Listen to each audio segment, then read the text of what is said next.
Hey guys, I'm Jacob. You're watching the Prepper's Bunker Outdoors. Today I'm super stoked to share with you the Rewild Gear Gasper 4. This is, believe it or not, a very unique belt knife. So let's take a look at the specs, and then I'm going to talk to you about why I'm so excited about this knife and what makes it unique.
Alright, so I want to talk about like overall fit and finish. We're going to start with the sheath. The sheath comes, it's pretty basic like this, spaced for a tech lock. You could really do a lot with this sheath. Retention on release, ideal on insertion. Can't beat that. Awesome sheath. Then breaking this down, we'll go from blade to handle here. 4-inch blade.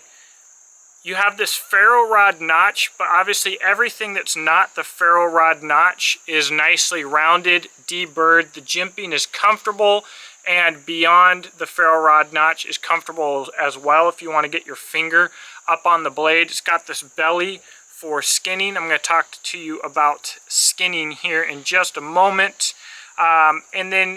So we're going to talk about like overall what's so cool about this knife later, but to give you a little precursor, you've got a 4-inch blade, you've got a full-size knife, but since it's an 1/8 inch thick and this edge is literally paper thin, just razor thin, the knife is super lightweight. So that's going to be good for your skinning with this belly here. This reminds me, edge thickness wise, of my Kershaw Diskin Hunter, which has been my favorite processing knife that I've had so far, purely because of that razor thin edge. But I think that this knife certainly has a better design. It's more packable. The handle shape I like better. Speaking of the handles, they use this Taro Tough handle material. I've done videos for Taro Tough before. I really like their material because essentially it's a micarta, but instead of being made out of natural cotton-based fabric, it's a polyester-based fabric. It's supposed to be even tougher than micarta, for whatever that means. I mean, micarta is insanely tough, but it's very flexible. It's also flexible without breaking.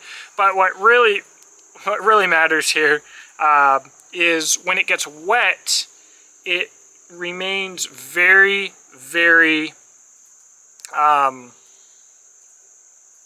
sticky is not the right word. Grippy. All right, it doesn't get slick at all. It almost has a better grip. It almost adheres to your hand better when wet. That sounds stupid. It just does really well when wet, I guess.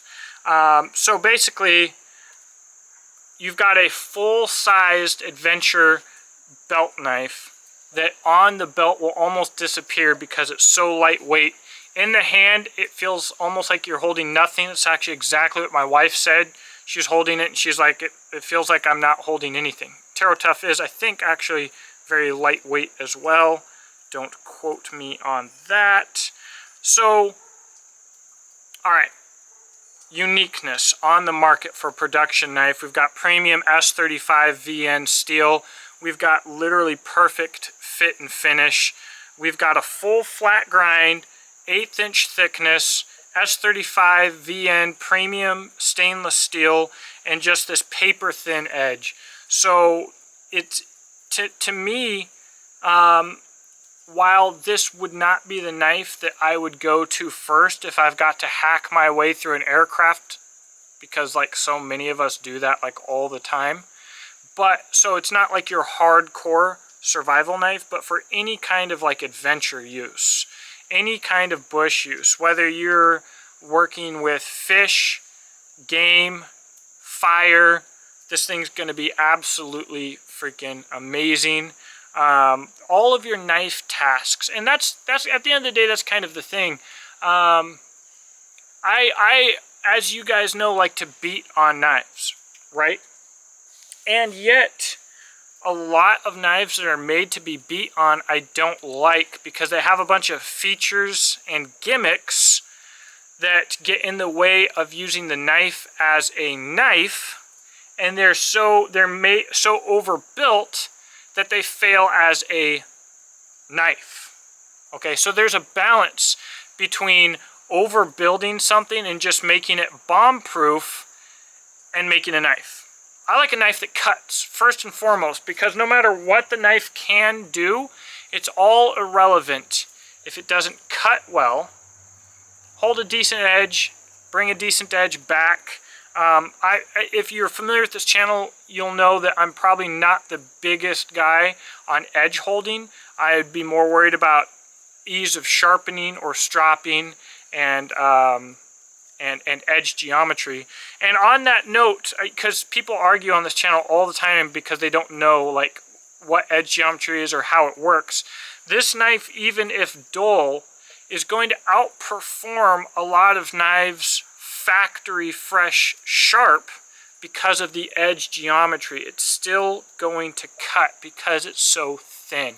It's basic physics. It's just friction, guys. But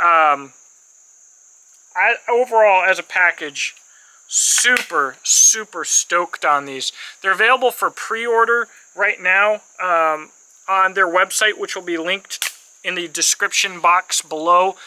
You'll be able to see where you can pre-order them. But they're going to be available, it looks like on the website, to me, they're going to be available for actual normal purchase, or they're going to be shipping like September 7th. That's in a couple days. This is a really exciting blade. It's a very unique blade. The guys who designed it and engineered it, it's all adventure based. If you're familiar with this channel, you know that's what I like. And I like using a knife and realizing that the person who designed it had a lot of the same things in mind that I do. That means that when I'm using it, probably the same way they designed it to be used, is going to work really well for me, right? So, super stoked on this guy. I've got a bunch more initial impressions reviews that I'm going to be rolling out here soon. So if you like this type of content, make sure to subscribe. Throw me a thumbs down to help the analytics. Let me know what you think in the comment section below.